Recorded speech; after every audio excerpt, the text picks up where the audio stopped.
This week marks 20 years since Hurricane Katrina slammed into the Gulf Coast. The anniversary was actually on Friday. It was one of the most catastrophic storms ever to hit the United States, taking hundreds of lives and causing billions of dollars in damage.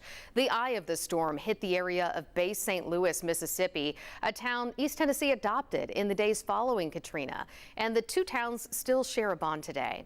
10 News anchors Robin Wilhoit and John Becker led a crew back to Bay St. Louis to see how that once destroyed town is now bustling again with tourists. Here's Robin Wilhoit with a look at the then and now. Obvious here, this is pretty commonplace. This kind of tells it all that we don't have a whole lot left. These are among the first images our cameras captured of the sheer devastation Hurricane Katrina brought to this small Mississippi coastal town of Bay St. Louis, Mississippi. Homes washed away, piles of rubble dotting the landscape. Now, 20 years later, the homes have been rebuilt. They are better and they are stronger. Drive down this beachfront road in Bay St. Louis today and you'll pass house after house. Most of them were built after 2005. When we traveled this same stretch days after Katrina barreled ashore, all we saw were steps to nowhere, everywhere. The homes essentially disintegrated when the Category 3 hurricane pushed a 20 to 30-foot wall of water inland.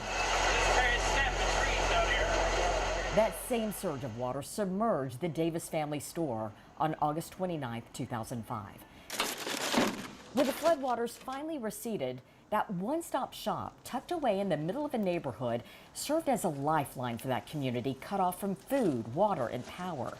Our cameras captured their despair. You know, we just got to help one another. When we paid a visit to the Davis family store today, we found the parking lot empty, its doors closed for good. All you do is call a FEMA line, give them your information, they put it on a computer. We did this 2 weeks ago. When FEMA finally did show up to this Gulf Coast town in the weeks after the catastrophe, the crew set up in the parking lot of a Kmart store in a strip mall. Dubbed Camp Katrina, survivors filed in seeking assistance to restart their lives. Today, the Kmart is long gone, the sign down. The building now houses a hardware store. Bay St. Louis, a town apart, is pieced back together. Over the course of 2 decades, it's rebuilt key connectors. The town bridge once again carries traffic across the bay. After Katrina, the only part of the bridge left standing were the pylons. Much the same for the vital train bridge. It's been back up and running for years now, carrying people and cargo back and forth. Take a walk or ride around the town today and you'll notice a few remnants of Katrina. Empty lots where houses once stood, steps, the only reminder of what happened. While residents and tourists have returned, they can't help but remember what upended their lives in 2005. We can never, ever thank them enough, or could never repay them. When Judy Howell's home was inundated with water, it was students from East Tennessee who helped her family tear it down to the studs to rebuild. We passed by that house now 20 years later, and it stands fully anchored by the chimney that saved it from Katrina.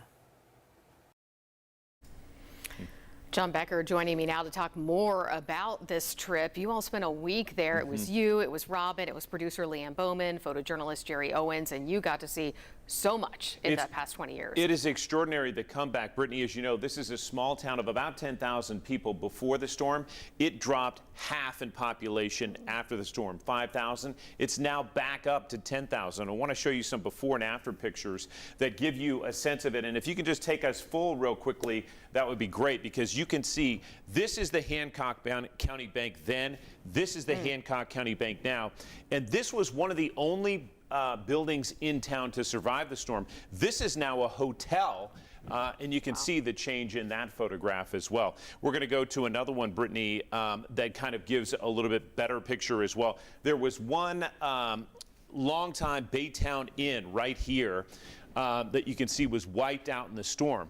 But I can tell you, it was in one of these big oaks that one of the women we spoke to spent 3.5 hours 25 feet up in floodwaters with her Scotty dog clinging to her, holding to the tree. and survive the storm that way. This is a big picture that gives you a sense of that. Again, this is the Hancock County Bank here, and here it is in this picture. And you can see what's changed really in the last 20 years. It's remarkable. There's also a marina that sits out here. You can see more of that online from our coverage as well. Yeah, I remember you guys spent some time there We did. during our live coverage last week, and that didn't exist at all before. Didn't exist at all, and that was a major boost Yes. to this tourist town.